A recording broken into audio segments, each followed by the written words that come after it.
Medak, Adilabad, Karimnagar, Nizamabad graduate and teachers MLC స్థానానికి ఈరోజు polling start అయింది. ఉదయం 8 గంటల నుంచి సాయంత్రం 4 గంటల వరకు పోలింగ్ జరుగుతున్నట్టుగా అధికారులు తెలిపారు. అయితే ఇంతకుముందే ఇక్కడ మనం ఇప్పుడు చూసుకున్నట్టయితే మనం సిద్దిపేటలోని డిగ్రీ కాలేజ్ ప్రాంతంలో ఉన్నాము. ఇక్కడ మనకు ఓటింగ్ డిగ్రీ కాలేజ్ ప్రాంతంలో పోలింగ్ స్టేషన్లను 2 పోలింగ్ స్టేషన్లను ఏర్పాటు చేశారు. ఇక్కడ పూర్తి స్థాయిలో అధికారులు బందోబస్తు ఏర్పాటు చేశారు. పోలీసులు కూడా పూర్తి బందోబస్తు ఏర్పాటు చేశారు. ఎట్లాంటి అవాంఛనీయ సంఘటనలు జరగకుండా కూడా అన్ని పోలింగ్ స్టేషన్ కేంద్రాల వద్ద 144 సెక్షన్ కూడా విధించారు. అయితే టీచర్స్ ఎమ్మెల్సీ స్థానానికి 15 మంది పోటీ చేయగా గ్రాడ్యుయేట్ స్థానానికి 56 మంది పోటీలో ఉన్నారు.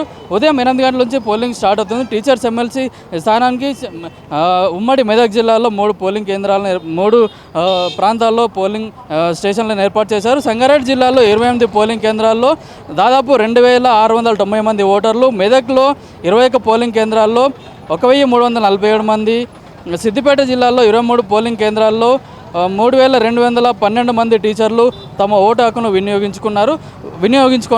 సాయంత్రం 4 గంటల వరకు కూడా పోలింగ్ జరగనుంది. అట్లాగే గ్రాడ్యుయేట్ ఎమ్మెల్సీ స్థానానికి చూసుకున్నట్టయితే సంగారెడ్డి కేంద్రంలో 40 పోలింగ్ కేంద్రాలు, దాంట్లో 25,652 మంది, మెదక్లో 22 పోలింగ్ స్టేషన్లో 12,472 మంది, సిద్దిపేటలో 40 పోలింగ్ కేంద్రాల్లో 32,589 మంది పట్టభద్రులు తమ ఓటు హక్కును వినియోగించుకున్నారు. అయితే ఈరోజు ఉదయం కలెక్టర్ మన్ను చౌదరి కూడా అన్ని పోలింగ్ కేంద్రాలను సందర్శించి ఆ ఏర్పాట్లు కానీ అక్కడ జరుగుతున్న పోలింగ్ ప్రక్రియను కూడా తెలుసుకున్నట్లుగా తెలిసింది. అయితే ఇక్కడ ఐపీఎస్ అధికారిని సిద్దిపేట కమిషనర్ పోలింగ్ కేంద్రాలను ఏర్పాటు చేసి పూర్తి బందోబస్తును ఏర్పాటు చేసి అట్లాగే ఇక్కడ ఎలాంటి అవాంఛనీయ సంఘటనలు జరగకుండా కూడా పూర్తి భద్రతను కల్పించారు. ఇక్కడ చూసుకున్నట్టయితే మనకు సిద్దిపేట డిగ్రీ కాలేజ్ ప్రాంతంలో ఇక్కడ ఏ యూనియన్కి సంబంధించిన వాళ్ళు కూడా ఇక్కడ అన్ని పోలింగ్ స్టేషన్లలో ఓటు హక్కును వినియోగించుకునే వారి కోసం ఓటర్ స్లిప్పులు కూడా ఇక్కడ అందజేయడం జరుగుతున్నది.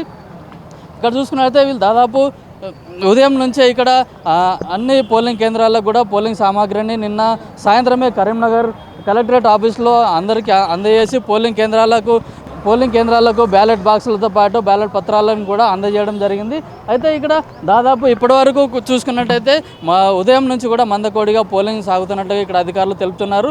అయితే ఇప్పుడు మధ్యాహ్నం నుంచి కూడా పోలింగ్ ప్రక్రియ వేగంగా జరిగి దాదాపు ఓటర్లు కూడా పూర్తి స్థాయిలో ఇక్కడికి వచ్చి భారీ స్థాయిలో కూడా ఓటింగ్ జరిగే అవకాశం ఉన్నట్లు కూడా అధికారులు చెప్తున్నారు. ఉదయం అయితే టీచర్లు కానీ పట్టభద్రులు కానీ ఇప్పటి వరకు కూడా మందకొడిగా సాగిన పోలింగ్ ఇప్పుడు ఉదయం 11 తర్వాత కూడా భారీ ఎత్తున జరిగి సాయంత్రం 4 గంటల వరకు కూడా పట్టభద్రులు కానీ టీచర్లు కూడా ఎక్కువ సంఖ్యలో ఇక్కడికి వచ్చి ఓటు హక్కును వినియోగించుకున్నట్టుగా తెలిపారు. అయితే పట్టభద్రులకు సంబంధించిన కానీ టీచర్లకు సంబంధించిన కానీ ఓటర్ స్లిప్లతో పాటు వారు ఎక్కడ ఓటు వేయాలో ఆ పోలింగ్ స్టేషన్ల నంబర్లు కూడా ఇప్పటికే ఆ టీచర్లకు పట్టభద్రులు కూడా ఇచ్చినట్టుగా ఇక్కడ క్యాండిడేట్లు తెలుపుతున్నారు. అయితే ఇక్కడ చూసుకున్నట్టయితే దాదాపు ఉమ్మడి మెదక్ జిల్లాలో పోటీ చేస్తున్న గ్రాడ్యుయేట్ ఎమ్మెల్సీ స్థానానికి పోటీ చేస్తున్న 56 మందిలో ఉమ్మడి మెదక్ జిల్లాకు చెందిన వారు 11 మంది ఉన్నారు. అయితే టీచర్స్ ఎమ్మెల్సీకి పోటీ చేస్తున్న 15 మంది అభ్యర్థుల్లో ఉమ్మడి మెదక్ జిల్లాకు చెందిన వారు 5 అభ్యర్థులు ఉండడంతో ఇక్కడ మెదక్ జిల్లాలో పోలింగ్ మాత్రం ఇప్పుడు రసవత్తంగా సాగుతుంది. కెమెరామెన్ ఆనంద్తో కిరణ్ కుమార్, పల్లవి టీవీ, సిద్దిపేట.